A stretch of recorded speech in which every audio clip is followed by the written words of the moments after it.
It was one of the most devastating pandemics in human history, a cataclysm that has haunted our collective memory for centuries. A deadly, invisible killer swept across continents in the mid-4th century, leaving behind a world reshaped by grief and terror. It moved with terrifying speed, leaving millions of corpses, shattered families, and societies on the brink of collapse. Known as the Great Mortality, the Great Pestilence, and most enduringly, the Black Death, this mysterious plague killed an estimated 50 to 60% of Europe's population between 1347 and 1353. For over 600 years, scholars, scientists, and historians have been gripped by a single haunting question. Where did it all begin? What was the original spark that ignited this world-altering inferno? The answer remained one of history's greatest and most chilling mysteries. And now, thanks to the convergence of 19th century archaeology, DNA science, and the work of a few determined researchers, we finally have an answer. The story does not begin in the plague pits of London or the panicked ports of Italy. It starts with a simple slab of stone in the mountains of Central Asia, etched with a single chilling word: pestilence. In the summer of 1886, a team of Russian archaeologists was conducting excavations at two small cemeteries near the village of Kyrgyzstan, close to the northern shores of Lake Issyk Kul in what is now Kyrgyzstan. They unearthed the graves of a local community, a Notorian Christian trading settlement that had thrived on a branch of the Silk Road. Archaeologists uncovered dozens of graves marked with stone, dating back to 1338 and 1339, almost 10 years before the Black Death was first recorded in Europe. On one of these gravestones, carved in ancient Syriac, were the chilling words, "This is the tomb of the believer San Mach. He died of pestilence." That single word, pestilence, was enough to send shivers through history. In medieval times, it was a vague but terrifying label used for any disease capable of wiping out entire communities. The original excavators carefully documented their work, transported the skeletal remains to Russia, and stored them away. But, like so many historical artifacts, the evidence soon slipped into obscurity, locked in the archives of a St. Petersburg museum for more than a century. Then, in recent years, a medieval historian named Philip Slavin from the University of Stirling stumbled across these forgotten records while studying the economic and environmental history of the plague. Something didn't add up.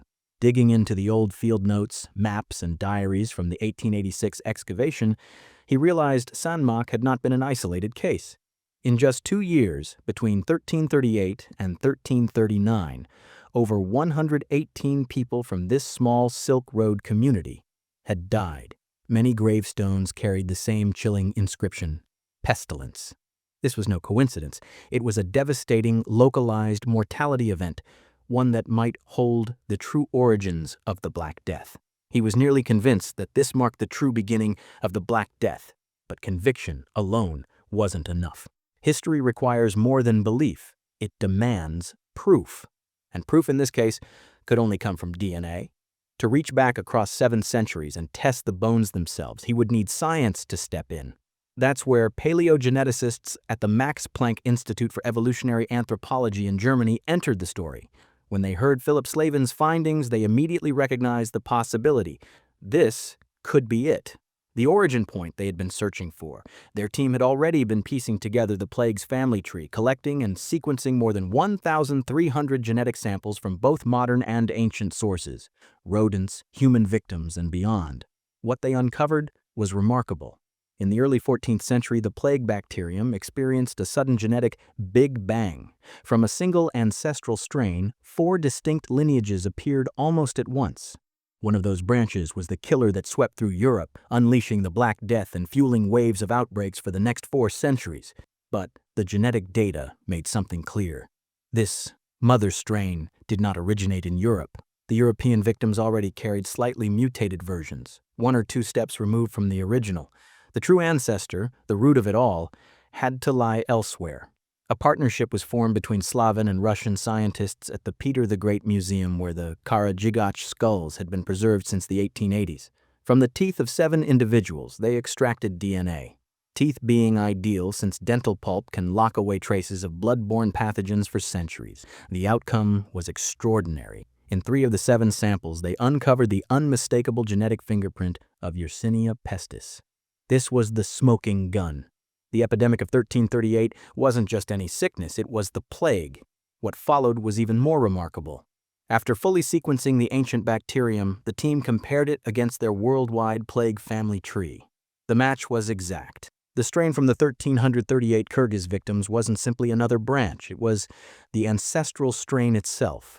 It sat right at the starting point of the Great Diversification event, the true mother of all later outbreaks. They had pinpointed ground zero of the Black Death. Now that the time and place of origin were nailed down, a new question emerged. How did it happen? How did a bacterium quietly circulating in animals suddenly explode into the human population with such devastating power? This leap, called zoonotic spillover, was the key. The Lake Issyk Kul region, tucked in the Tian Shan Mountains, is a natural plague reservoir. Here, Pestis circulates endlessly among vast rodent populations such as marmots, great gerbils, and voles. The researchers suggested that a sudden climatic shift, possibly unusually warm, wet springs caused vegetation to boom. That surge in vegetation would have fueled a boom in rodent numbers, and with more rodents came more fleas, each a potential carrier of Pestis.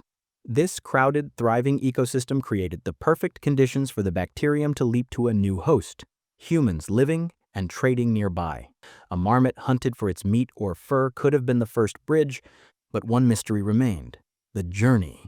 How did an outbreak in a quiet mountain valley travel more than 3,500 kilometers to the ports of the Black Sea, where it would announce its terrifying arrival in Europe?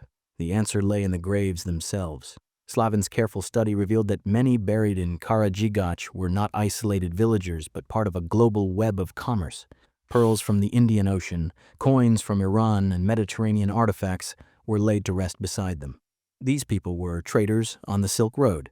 Their camel caravans, heavy with goods, likely carried more than silk and spices.